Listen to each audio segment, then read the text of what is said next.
Jai Anilo Premadano Karma Kacho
This Bhakti founder, Acharya Srila Prabhupada ki, Ananta Koti Vaishnava ki, Nam Acharya Srila Haridas Thakur ki, Dev Prabhu Sri Krishna Chaitanya Prabhu Nityananda, Sri Advaita Gadadhara Sivasadi Prabhu Bhaktivedanta ki, Sri Sri Radha Krishna Goswami Kundaradha Prabhu Govardhan ki, Vrindavan Dham ki, Mathura Dham ki, Mayapurna Vidit Dham ki, Purnamani ki, Ganga Devi ki, Bhakti Devi ki, Tulsi Devi ki, Samaveda Bhakta ki, Sankirtan Yagna ki.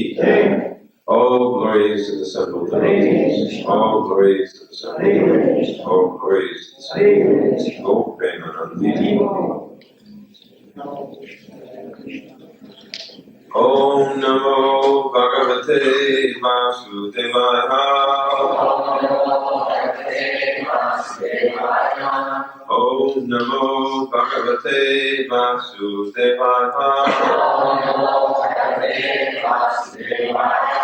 Om Namo Bhagavate Vasudevaya.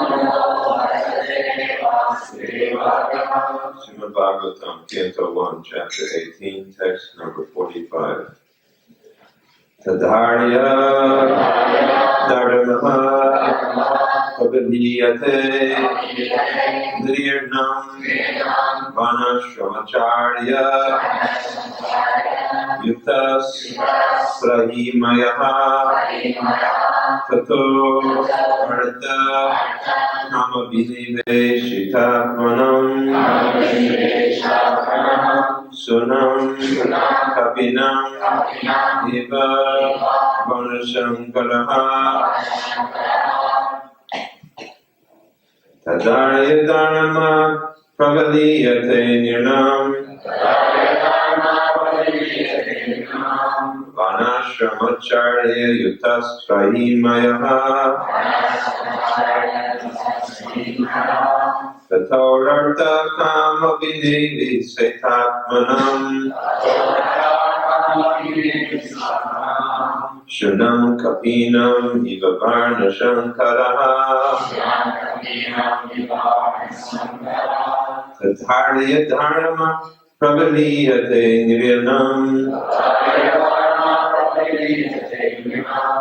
Varna-ashrama Yutas Prahimayaha Tatorartha Kama Viniveshitatmanam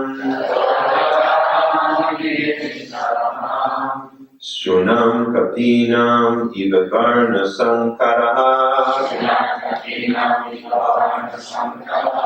Tathārya Dharma Pravaliyate Niryanam Varna-ashrama Yutas Prahimayaha Tatorartha Kama Viniveshitatmanam Shunam Kapinam Iva Varna-sankaraha Tathārya Dharma Pravaliyate Niryanam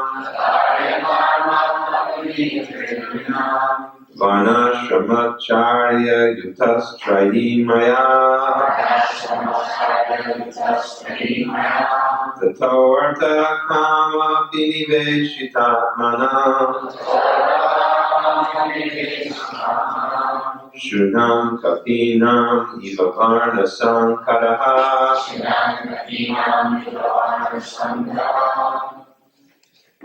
Tadaya dharma prabaliyate grinam. Varna-ashrama yitastrayimaya. Tatorata kama vinedishitmana. Shunam kapinam niva varna sankara. Tadaya dharma pravaliyate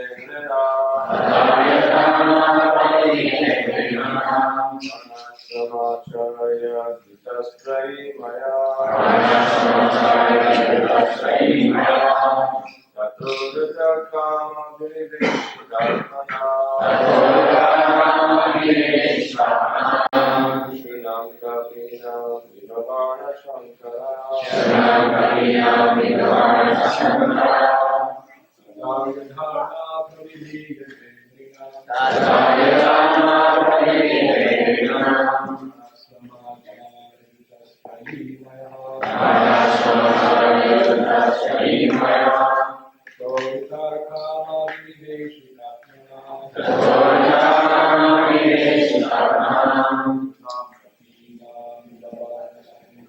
Shunam kapinam niva varna sankara. Adaya dharma pravidiyate vinam. Varna-ashrama yitastrayimaya. Tatorata kama viniveshitatmana.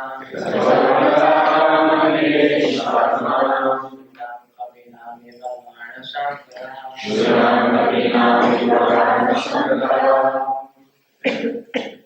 Tadarya dharma pravaliyate vinam. Varna-ashrama yitastrayimaya.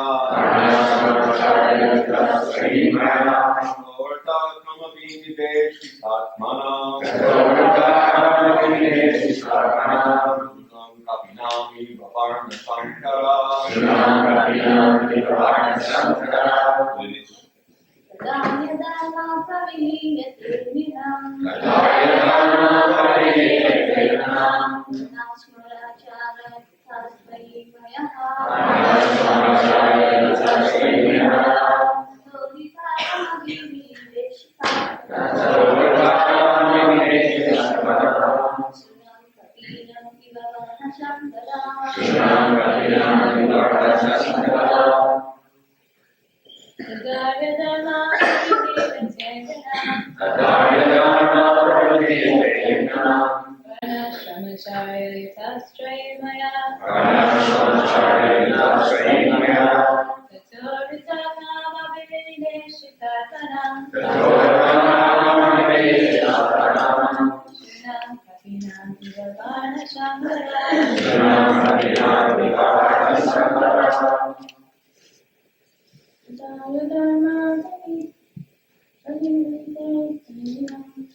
At that time, Arya, progressive civilization, Dharma, engagement, Pravaliyate, is systematically vanquished, near none of humankind, Varna, caste, ashrama, orders of society, Acharya Yuta, composed in a good manner, Trayimaya, in terms of the Vedic injunction, Tataha, thereafter, Artha, economic development, Kama Abhiniveshita, fully absorbed in sense gratification. Atmanam, of men, Shunam, like dogs, Kapinam, like monkeys, Eva, thus, Varna-ashrama, unwanted population. Translation and purport by His Divine Grace, A.C. Bhaktivedanta Swami Prabhupada. At that time, the people in general will fall systematically from the path of a progressive civilization in respect to the qualitative engagements of the castes and the orders of society and the Vedic injunctions. Thus, they will be more attracted to economic development, to sense gratification, and as a result, there will be an unwanted population of the level of dogs and monkeys. This is a text which is in the chapter entitled Parikshit, Cursed by a Brahmin Boy. And the father of the boy is telling the boy what will be the consequences of the curse which he has put on Maharaj Krishna.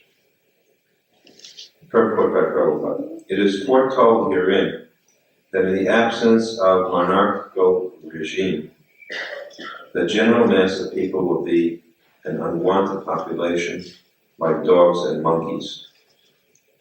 As the monkeys are too sexually inclined and dogs are shameless in sexual intercourse, the general mass of population, born of illegitimate connection, will systematically go astray from the Vedic way of good manners and qualitative engagements in the castes and orders of life. The Vedic way of life is the progressive march of the civilization of the Aryans. The Aryans are progressive in Vedic civilization.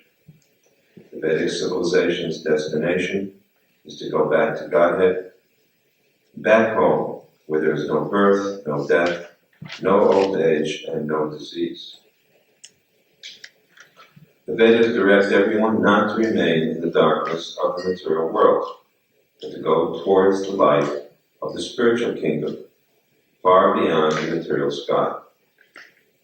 The qualitative caste system and the orders of life are scientifically planned by the Lord and his representatives, the great rishis. The perfect way of life gives all sorts of instruction in things both material and spiritual. The Vedic way of life does not allow any man to be like the monkeys and dogs.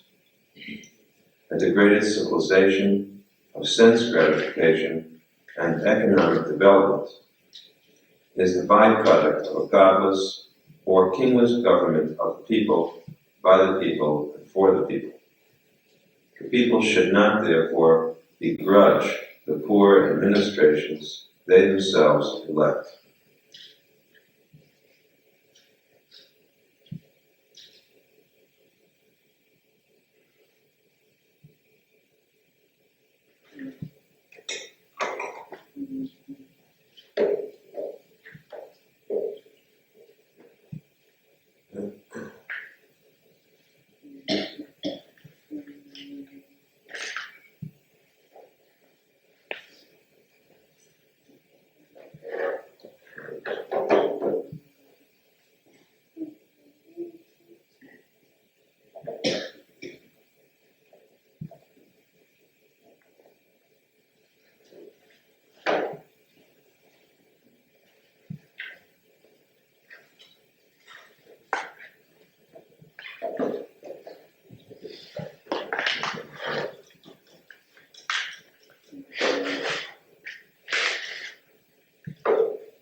So, again, this is the consequence of an irreligious act, a serious irreligious act. According to the nature of the person that we deal with, the consequences are more or less. If it is a great personality, consequences are great. And if it is a lesser personality, the consequences are less. Just like if you go to a very wealthy person and you request some help, you can get great help.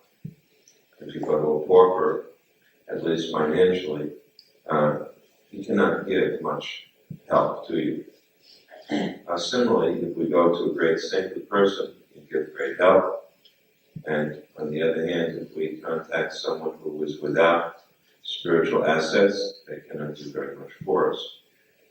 And in reverse, if we wrong an important personality, there are serious consequences.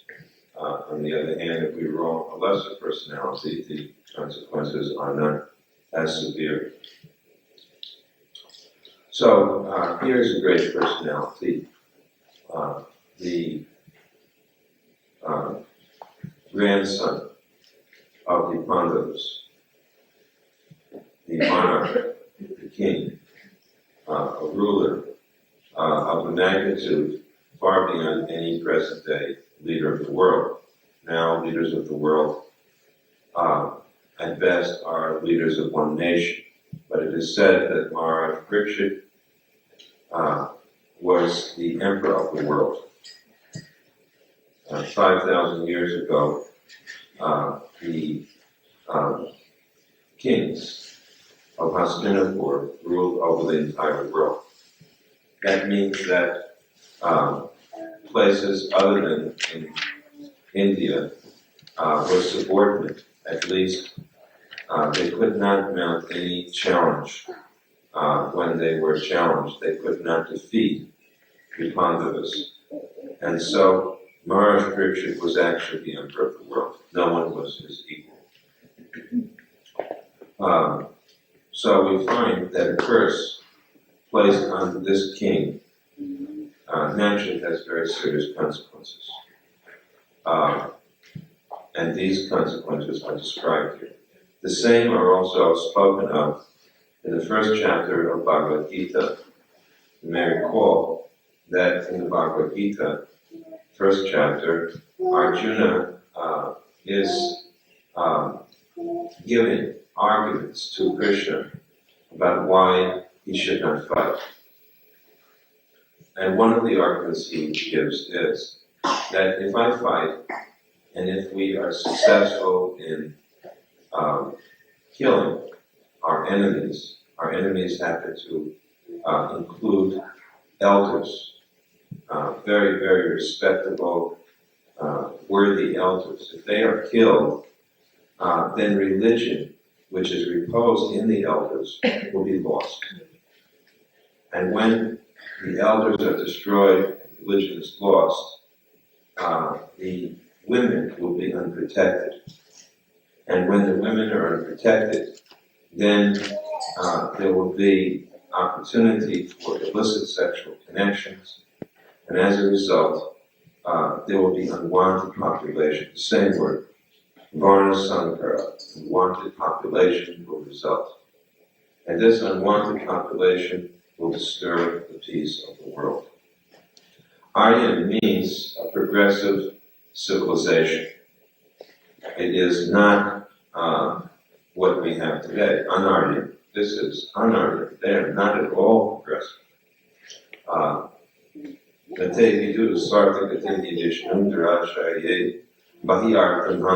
They do not know that the goal of life is to realize Vishnu. They think that progress means to increase sensual pleasure.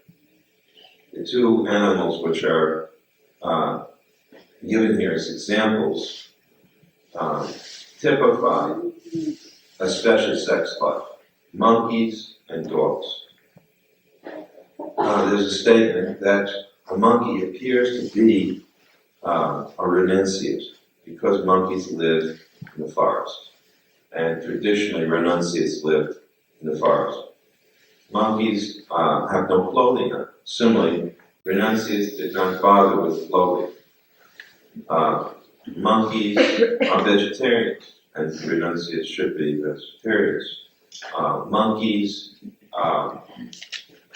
live beneath the tree. Of course, they live on trees, but renunciates live beneath trees.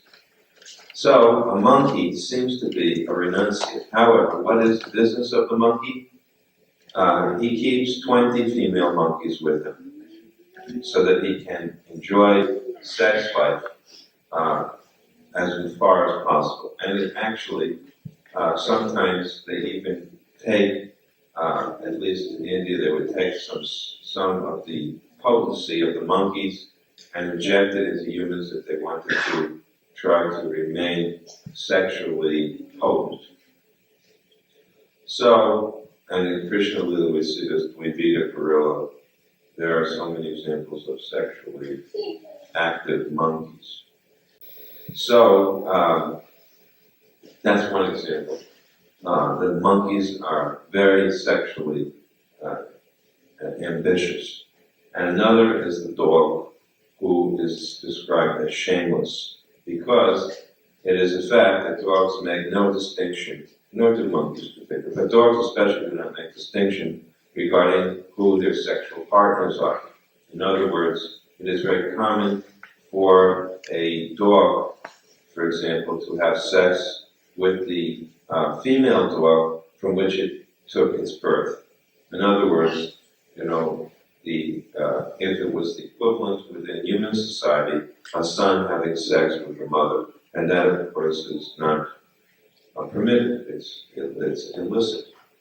And they're shameless in all respects. I recall a very graphic example when we were on the Navadvip Parikrama, that these two dogs were having sex, and when the kirtan party came, the loud kartals and etc. scared the dogs, and so the female dog began to run, and the male dog who was having sex could not get released from the female dog who was being dragged by his genitals through the streets.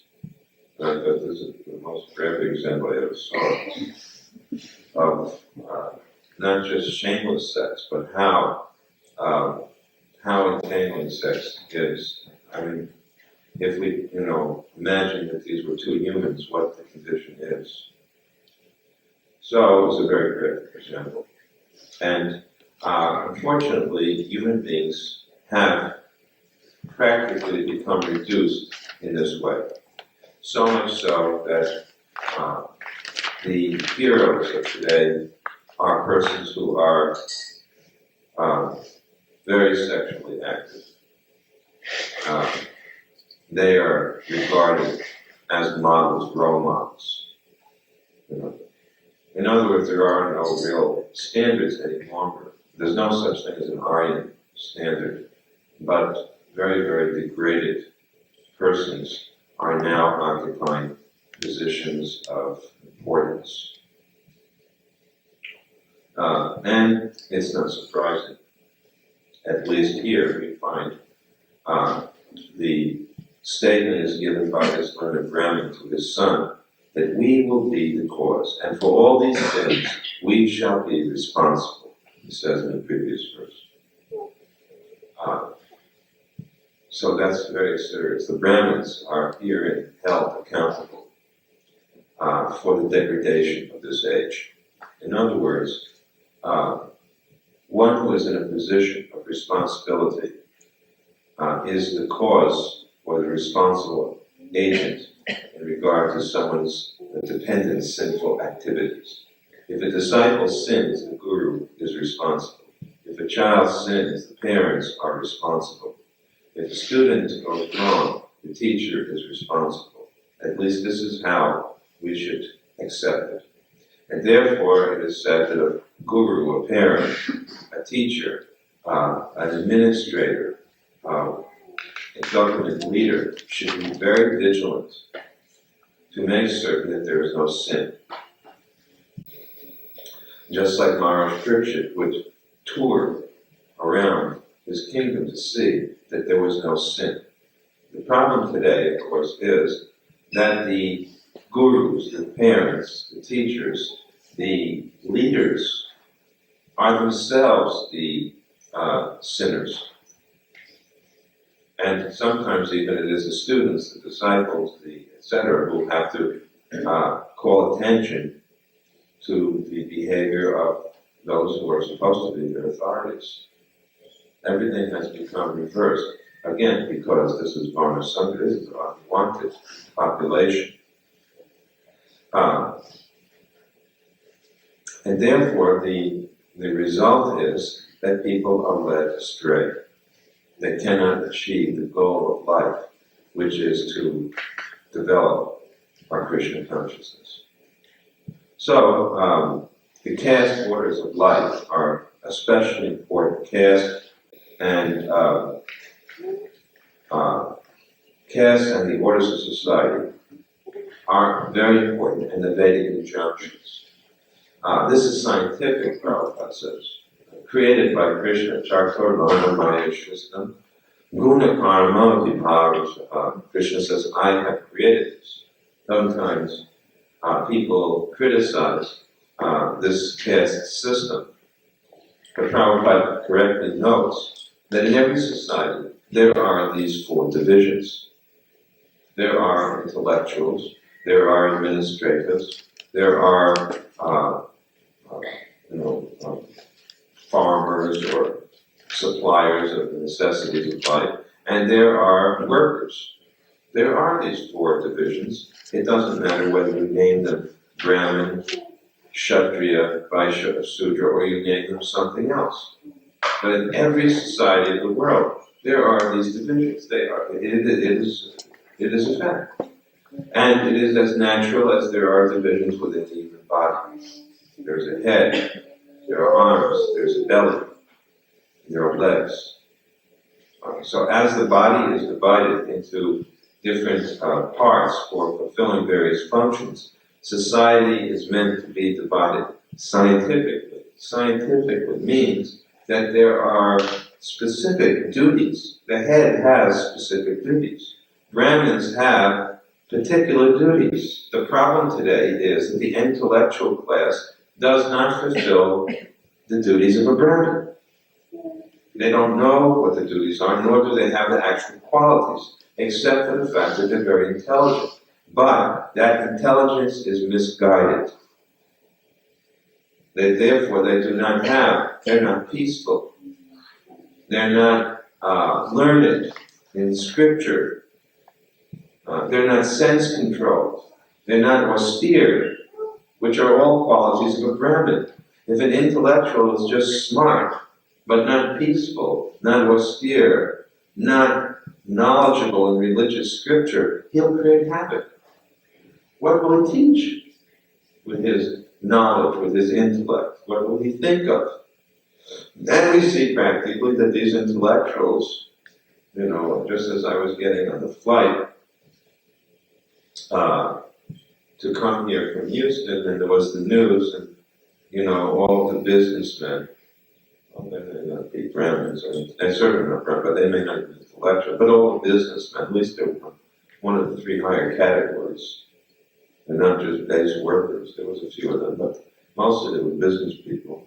And they were, suddenly everyone's attention focused on the television screen, which was near the entranceway to the plane, because they were describing a new law which was about to be enacted, which was that the dancers in the nightclub, professional, dancers, would no longer, I believe they're debating whether they should be allowed to come within 3 inches of their dance partner, or, a foot or more. And everybody thought this was right. And they had some women, of course, dancing. And every businessman looked, because this is their interest. This is their interest. This is the interest of the administrators. This is the interest of the intellectual sex, is their interest. When they have free time, the result, the fruit of their efforts, when they have free time, what is it spent on? Simply on sex and on frivolous activities, let's support it, that's all. This is how people engage their free time. This is their, quote, enjoyment. And therefore, it is a civilization of animals. Dvipadapashu, two-legged animals. They have the base taste and interest of the animal civilization. What is Varna-ashrama? Varna-ashrama dharma means to scientifically organize society into its four divisions and four orders of society. That means the brahmacharis, the celibate students, the grihastas, those who are married, the vanaprasthas, those who are retired, and the sannyasis, those who are renounced. These four orders of society and the four caste divisions, each are meant to cooperate in a specific way for the welfare of the overall body of society. Krishna Consciousness movement is trying to illustrate this to some degree. Of course, we know that it is not possible to fully activate Varna-ashrama dharma in this Kali Yuga. And therefore, the overriding principle is Bhakti, devotion to Krishna. And that we have to see. It is stated in the Bhagavatam that if the performance of one's duties in Varna and Ashram do not lead to an attraction to hear the narrations, the glories of the Lord, then those duties are simply a waste of time. Therefore, at every moment we have to measure ourselves or measure our advancement by how keen we are to hear the glories of the Lord. A society which is organized to give its members sufficient time for Hari Katha is an Aryan society. A society in which people simply follow a program of drudgery, economic development, as it is mentioned here.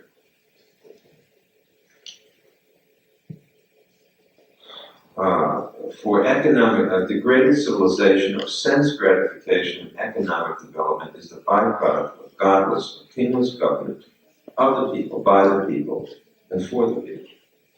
I believe those are words from the Declaration. Yeah, Gettysburg Address. Oh, Gettysburg Address, that's right. Yeah, that's right. Gettysburg Address. So, these are words from the Gettysburg Address, from an eminent leader of our country. But Prabhupada's point is that's not exactly what society is meant to be. Of the people, by the people, and for the people. If you want to say it's for the people, then first of all, the foremost person of all is the Supreme Personality of Godhead. So if it's going to be for the people, please do not exclude the most important person of all, God. But that is the problem, that God has been removed from the formula. Godless society or kingless government. The king was a representative of God. So in a society in which there is no administrative leader who represents God, it is as good as godless. In such a society, what becomes all important? What's the prominent activity? Economic development. And for what purpose? Sense gratification. Artha, kama. These two. Economic development and to fulfill sensual desires. On the other hand, bhakti means to fulfill the desires of Krishna.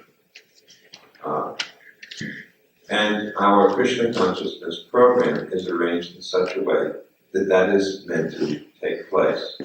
Whether it is chanting His holy names, worshiping deity, going on Sankirtan, studying in our Gurukul, all of these activities are meant for this goal, to achieve this purpose of pleasing Krishna. When Krishna is pleased, we automatically become pleased. What is pleasure? What is pleasure? I was listening this morning to a tape from 1977, which Prabhupada was talking to his son, Dr. Chandra, and he's telling him about happiness. he keeps saying, you think that happiness is to get so much money. He said, but actually, happiness is Krishna consciousness. That is real happiness, not simply to get so much money. He said, why do you need more than 1,000 rupees or 2,500 rupees or whatever? And he was pointing out how simply by serving Krishna, Krishna's providing everything. Just like you see our brahmacharis, they have no job. They're simply their own business going on and put to Krishna. The same time, Krishna is providing the clothing they need to wear, providing them nice prasadam, providing them a place to rest. And they have no anxiety. There's no anxiety. There aren't so many problems. But the more we become entangled into worldly pursuits, actually we simply become distressed, and our anxiety increases.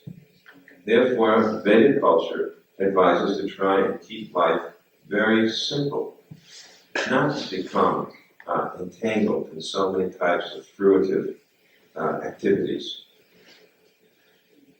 And Prabhupada was saying that simply by pushing on this Krishna consciousness movement, we have so many establishments. And he was trying to show how in his own life, he said, I have done nothing but serve Krishna. And Krishna has given me so many palatial buildings. And he was describing, he said in London, my bath, my toilet he was sitting in Vrindavan in his quarters, in his house, which is quite a big room. He said, in London, he said in the Bhaktivedanta manner, my toilet is half the size of this room. It's so big. Then he described Detroit. He said in Detroit, in Deva Sadan, he said they built this building 50 years ago and it cost $6 million. And this I think it was a huge amount, 1,400 ounces of gold, I think, in the ceilings. Some phenomenal amount of gold, on the ceilings, gold leaf into the ceilings. And it was going on and on. The floors there are all marble floors heated underneath the marble. And he said, all I did was preach Krishna consciousness. He was trying to encourage his son, you should become a devotee. Instead of thinking how to push on business and how to make money and all of these things, he said, Krishna is the wealthiest of all. He has enough. If you just become a devotee, all the money you require will be supplied. If you just push forward the principles of Krishna consciousness, and because look at my own example, he said, I did not go to America to do business. I simply went to spread Krishna consciousness. And the consequence is, he said, I have 140 establishments all over the world, and each one of them 50 to 100 servants. And all I did was try to spread Krishna consciousness. He said, so why don't you do the same? It is encouraging the son. We could encourage ourselves. Why don't we do the same? Have we no faith that Krishna is Lakshminath? He is the Lord of Lakshmi. He's the Lord of the goddess of fortune. And so, if he desires, if he is satisfied, there's no end to how much he can give. The first letter I received from Prabhupada was on this point. I was giving him the results for Sankirtan, and Prabhupada wrote back, don't be so worried about money. He said, if Krishna wants, Krishna can give you the whole USA. But do you know what to do with it if he does give it to you? So we should be more concerned with our Krishna consciousness. We should be more concerned with spreading Krishna consciousness. If Krishna and his representatives are pleased, then all of the necessities of life, all of our need for happiness will be met. And if they're not pleased, then there's no way we'll become happy. And there's no way we will have wealth. As God can give wealth, we will take it away. And it's not simply a question of working hard. And it's not simply a question of karma anymore, because we're now under the influence of Krishna in the form of bhakti. And when you become a devotee, it's not simply a question any longer of what is your karma. A devotee is not under the laws of karma. He's under Krishna's personal guidance. So Krishna knows what each devotee requires. So really all we have to do is to serve and satisfy Krishna. And then he'll give us what we require. We have to have such faith and devotion. Otherwise, what separates us from ordinary materialists? There's not much difference. So, how we behave is a sign of our advancement, not, Prabhupada said, the fact that we do or don't grow 4 arms. In the liberation, Prabhupada said, doesn't mean that you grow 2 extra arms. That may happen in the future, or it may not, depending on where you go. That's not what liberation means. Liberation means the quality of your actions will determine, we can judge if someone is liberated. How far you are free from the action of the modes of nature. That is the determining factor of whether or not you are liberated. How much you are free from lust. How much you are free from envy. How much you are free from greed. How much are you free from the pushing of the modes of material nature? How far do you act on the principle of being spirit soul and not this body, not this mind, not this intellect and false ego? This is a sign of liberation. In other words, as it states here, Vedic injunctions. How far are you under the Vedic injunctions? Because that is what is Aryan. Aryan means scientific division of Varna and ashrama, and under the guidance of Vedic injunction. So are we under the guidance of Vedic injunction? Are we acting under the instruction of the Vedas as it is instructed by Guru? This is the sign of our being Aryan, advanced. So all of these things are the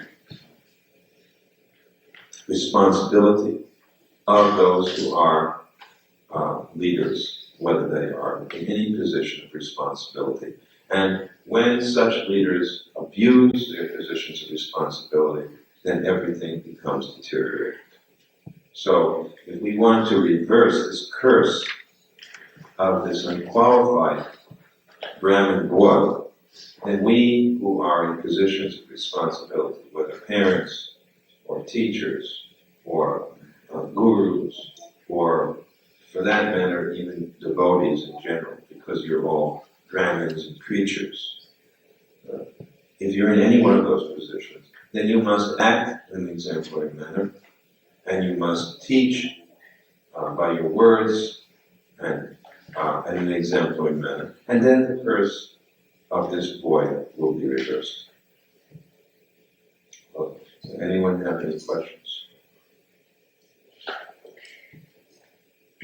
Yes, check that.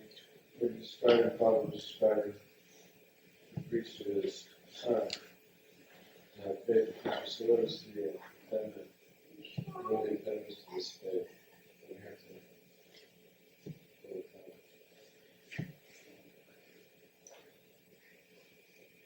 What are the impediments of faith? Is that what you're saying? What's the connection with proper preaching? Well, he was trying to tell his son he needs to have faith in Krishna. So what keeps one from having that faith? That's it. What keeps one from having faith? Well, obviously, if one is, if the desires are very, very strong, then one cannot calm them down sufficiently, and therefore faith becomes a very difficult ingredient. Faith is engendered by hearing. So, hearing is considered to be essential for calming down passion. Hear from me, Krishna says to Arjuna. Because you are able to hear from me, then your intelligence will be activated. And when your intelligence is activated, then your faith will increase. So our faith is increased by hearing. So Prabhupada went on and on in this conversation, went on for 30 minutes saying the same thing again and again and again. So association with the proper persons, and by hearing regularly, our faith is revived, then we follow. Good association is essential. And that's why daily you're supposed to attend the morning Bhagavatam class. You're supposed to come to the morning program. Devotees don't do that. I thought that I would try to increase the number of classes. I was thinking that I would start to give some extra classes. This year my schedule is a little busy. So I'm going to give a class on Wednesday morning also. And I'll give the Sunday lecture in the evening. So just I'll give 3 classes instead of 1 a week. We don't take advantage. It's unfortunate that we live within the same city as this temple. Some people even live within the same block. They don't come on a regular basis.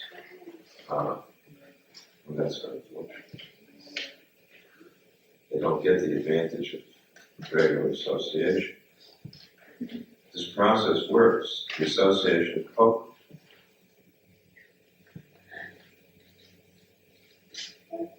We have to take advantage of it. Another question?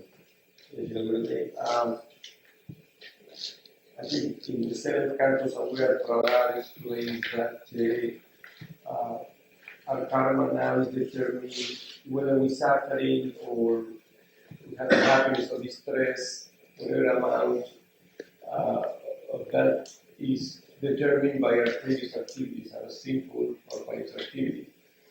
But you said that we now are not under that influence anymore. Now is somebody like me who, yes, is coming to Krishna consciousness and is trying to be a devotee, and is not, as you explained, taking advantage of the association and following all my vows like I should. Are you still under the influence of Krishna? Or? But not as much. Then you're more under the influence of the modes and the karma.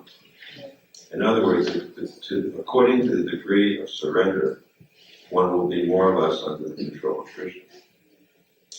So it's not that you're not under Krishna's control, but you may not be entirely under Krishna's control. The motives may still be active, the laws of karma may still be working. But for someone who's fully surrendered to Krishna, there's no question of the law of karma acting in their life. Krishna takes control. You can't say that it was Prabhupada's karma to become what he was. It's Krishna's arrangement. The law of karma didn't propel Prabhupada. Krishna propelled Prabhupada. So if one is fully surrendered unto Krishna, if one is a surrendered devotee, the degree, according to the degree of surrender, that degree, Krishna is the principal director of one's future. Otherwise, what is the meaning of Krishna consciousness? That is the meaning of Krishna consciousness, to be guided by Krishna. To do Krishna's will.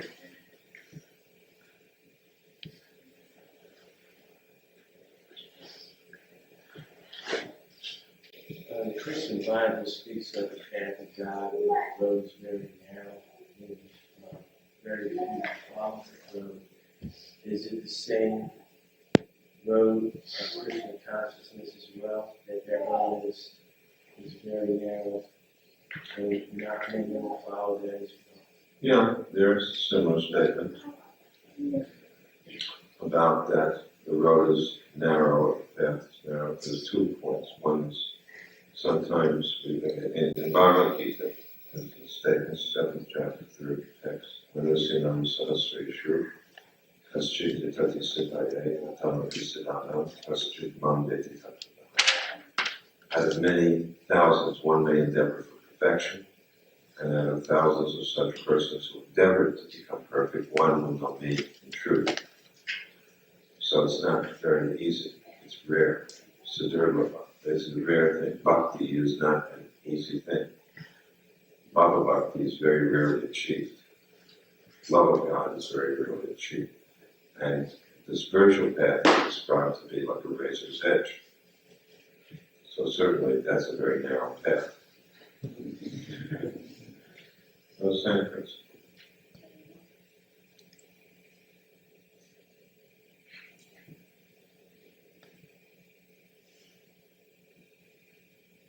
Another question? Yes. Is matter itself Maya, or is the Maya our misuse or misidentification of matter? Well, matter is called Maya Shakti. So Maya Shakti means the material energy. And Maya is both. Maya means the illusory potency. And because the illusory potency attracts us, Maya or matter, and in other words, matter and the potency, Maya Devi, who is behind matter, is the illusory potency. And we are Jiva Tattva, we are marginal. And if we associate with that Maya Shakti, then we're in Maya. Our desires are also become influenced by that Maya potency. I think we have to say that Maya is material energy, and we become influenced by Maya. But we, in truth, are jivas, marginal energy. They're not Maya Shakti. We're part of the spiritual potency. But temporarily we become influenced by Maya. That temporariness may last for a very long time.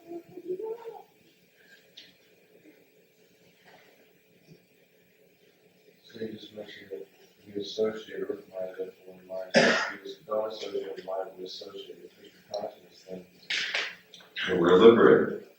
We associate with Krishna, we're Krishna consciousness, we're liberated. We associate with Maya, we're not. It all depends on our association. We're marginal. Our marginal means on the shore. The water, it's the border between the land and the water, and the ocean. So sometimes the water comes up, sometimes it goes down. Now we're in a marginal position. You can be influenced either way. The choice is ours. Everything depends on association. You associate properly, you won't be in Maya. And if you try to stay on your own, aloof, very difficult. Very difficult. And we feel it. The less we come to the temple, the more difficult it is to be Krishna conscious. The more we're in the temple, the easier it is.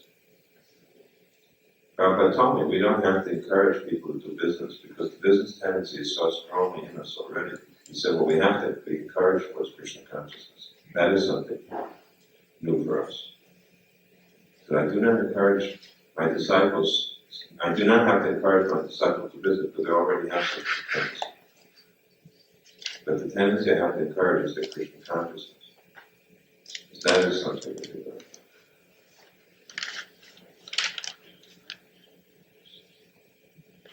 So we have to be encouraged in our Krishna consciousness. We cannot sacrifice Krishna consciousness for anything else. And everything will be lost. If we are Krishna conscious, then we can do anything. We can do business. We can take on, positions and lead the government of the world. We can do anything. Lord Brahma took on the position as the creator. But he would pray to Krishna that do not let me forget you. Do not let me become overwhelmed by the holy passion when I take on this service for you. I mean, what to speak, and look at Brahma's position. Who can be in a more entangled position than Brahma? But he did it for Krishna. And Krishna promised him, I will not let you become entangled. You act in my order. So we can do any type of service, but first of all, ensure that our Krishna consciousness is intact. Then anything will be, the attempt should be successful. All right, we'll stop here. Tomorrow morning is our Sankirtan festival, starting at the Bhagavatam time. Perhaps we'll see how we do it. Maybe we'll give a little class also. And then tomorrow evening we'll do a class. Srila Prabhupada ki jai, Srila Bhagavatam ki jai, Gaur Bhaktivedanta ki jai, Gaur Premanandi